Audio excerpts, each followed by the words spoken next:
বাংলার ক্রিকেটে আর কখনো পাওয়া যাবে কি এমন দৃশ্য?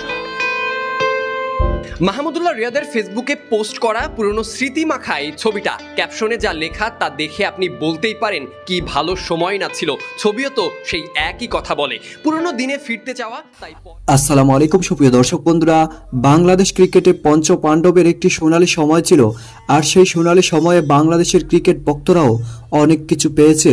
তবে সেই সোনালী সময়টি এখন শুধুমাত্র অতীতে পড়ে রয়েছে। দর্শক বন্ধুরা, সেই সোনালী সময়কে ঘিরে আবারও বেশ কিছু বিষয় উঠে এসেছে এবং সেই সাথে মাহমুদুল্লাহ রিয়াদ সেই সোনালী সময়ের একটি পোস্ট করেছেন বর্তমানে, আর সেই পোস্টকে ঘিরে এখন জেগেছে নানা প্রশ্ন।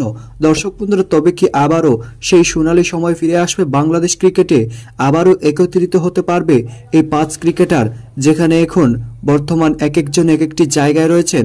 দর্শক বন্ধুরা, চলুন আমরা সেই সকল বিষয়গুলোকে কেন্দ্র করে গুরুত্বপূর্ণ কিছু বিষয় জেনে নেই।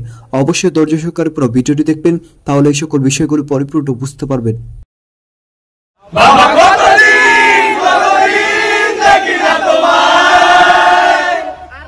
বাংলার ক্রিকেটে আর কখনো পাওয়া যাবে কি এমন দৃশ্য, যেখানে একসাথে গান গাইবে ওরা পঞ্চ পাণ্ডব? কাঁধে হাত রেখে ভালোবাসার বন্ধনে মজবুত হবে সাকিব, তামিম, রিয়াদ, মুশফিক, মাশরাফির সম্পর্ক। সে এক কঠিন প্রত্যাশাই বটে। সময় আর পরিস্থিতি সবাইকে করেছে আলাদা। পঞ্চ পাণ্ডবদের সেই ছবিগুলো এখন কেবলই স্মৃতিতে ঘেরা। সাইলেন্ট কিলার মাহমুদুল্লাহ রিয়াদ স্মৃতিচারণ করেছেন এই দামি ফ্রেমটাকে। ফিরে পেতে চান সোনালী অধ্যায়কে। দেশের ক্রিকেটে আজ দুই মেরুতে সাকিব তামিম ভক্তরা। সম্পর্কের তিক্ততায় বেড়েছে দূরত্ব। এক ছাদের নিচে হোক কিংবা কয়েক গজ এদিক সেদিক, তাতেও ওদের কথা হয় না। দিন দিন বেড়েই চলেছে দুই প্রিয় বন্ধুকে নিয়ে আলোচনা। কিন্তু চাইলেই তো আবারও সাকিব তামিম হতে পারেন এক। ওদের দুই হাতের বন্ধনে সমালোচনা পার হতে পারে বাউন্ডারি। বাংলার ক্রিকেটে দূর হতে পারে দুই পাণ্ডবকে একসাথে দেখার আহাজারি। এই ছবিটাই দেখুন, শুক্রবারের ঘটনা। বিকেএসপিতে তখন 3 ও 4 নম্বর মাঠে আলাদা ম্যাচে সাকিব তামিমের খেলা। আউট হয়ে তামিম তখন প্রাইম ব্যাংকে ডাগ আউটে বসে। সাকিব তখন শেখ জামালের হয়ে ব্যাটিং নামার অপেক্ষায়।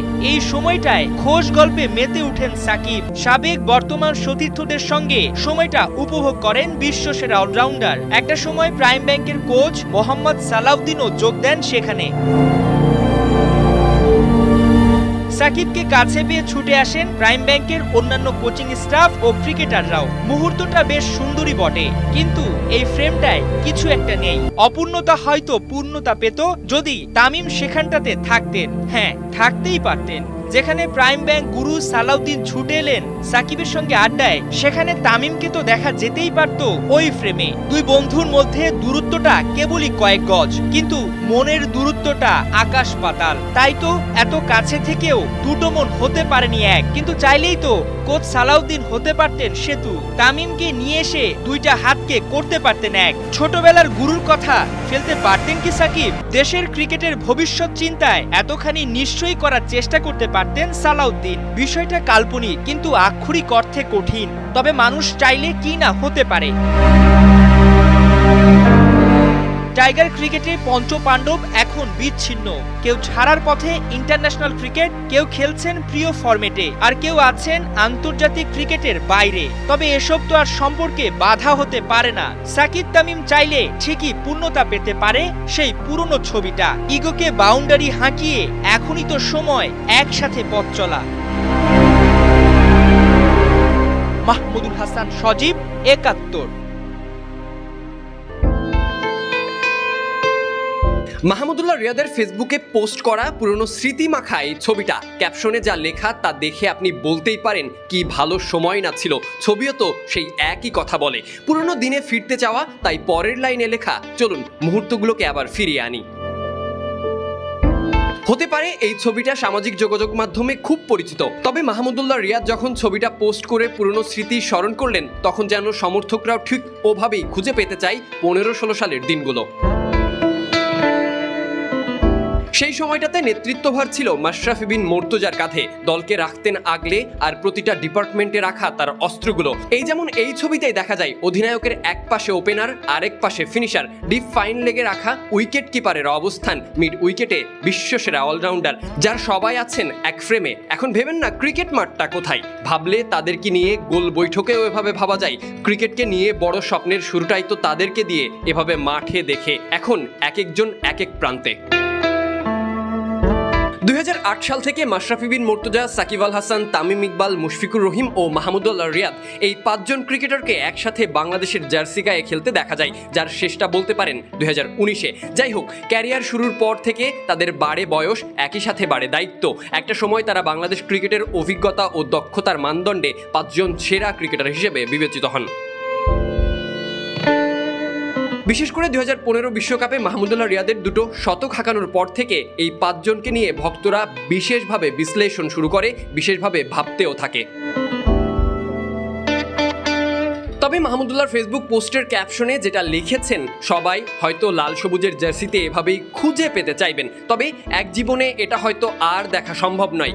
দেখা যায়, তবে সেটা ডিপিএলে। কখনো পাশাপাশি মাঠে তারা খেলছেন, মজা মাস্তি করছেন, কখনো কখনো ব্যক্তিগত সম্পর্কের জায়গাও মানুষ খুঁজছেন, যেন তাদের ভালো মন্দ সবকিছু ভাবনার দায়িত্বটা ক্রিকেট প্রেমীদের। যাই হোক, পুরনো স্মৃতি এভাবেই যেন সবাই আগলে রাখতে চাই। বাংলাদেশের ক্রিকেট নামক অধ্যায়ে নিজেদের নামটা আলোকিত হয়েছে, তাই দেশের ক্রিকেটে এখন নতুন অধ্যায়, যে অধ্যায়ে পঞ্চপাণ্ডবদেরকে খুঁজে না পেলেও পাবেন তাদের উত্তরসূরিদেরকে, যেখানে অধিনায়কের মন মানসিকতা নিয়ে থাকা শান্তের সাথে আছেন মেহেদী হাসান মিরাজ, আছেন wicket keeper batter Jaker Ali Anik, Towhid Hridoy, ভরসা হচ্ছেন তানজিদ হাসান তামিম, লিটনরা, Sadique Ahmed Sunny. BD cric time.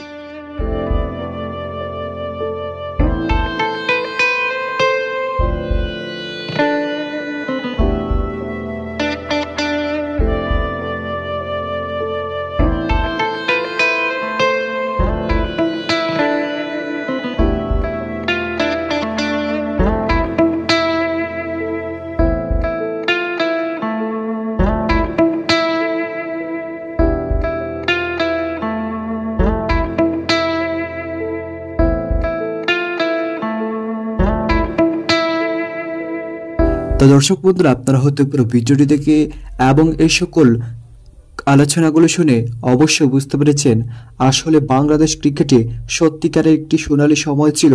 সেই সোনালী সময়ে বাংলাদেশের এই তারকাগুলো মাঠে নামার অবস্থায় বাংলাদেশের দর্শকদের মনেও আনন্দ জোগাড় করত, কিন্তু সেই সোনালী সময় যেন এখন শুধু অতীত হয়ে পড়েছে। সেই সোনালী সময় ফিরে আসা এখন আর বহু কঠিন। তো দর্শক বন্ধুরা, আপনারা রিয়াদ ভাইয়ের এই পোস্টটি দেখে এবং সেই সাথে এই সকল প্রতিবেদনগুলো দেখে আপনাদের কাছে কেমন লেগেছে অবশ্যই কমেন্ট করে জানিয়ে দেবেন। তো দর্শক বন্ধুরা, ভালো থাকুন, সুস্থ থাকুন, আল্লাহ হাফিজ, আসসালামু আলাইকুম ওয়া রাহমাতুল্লাহি ওয়া বারাকাতুহু।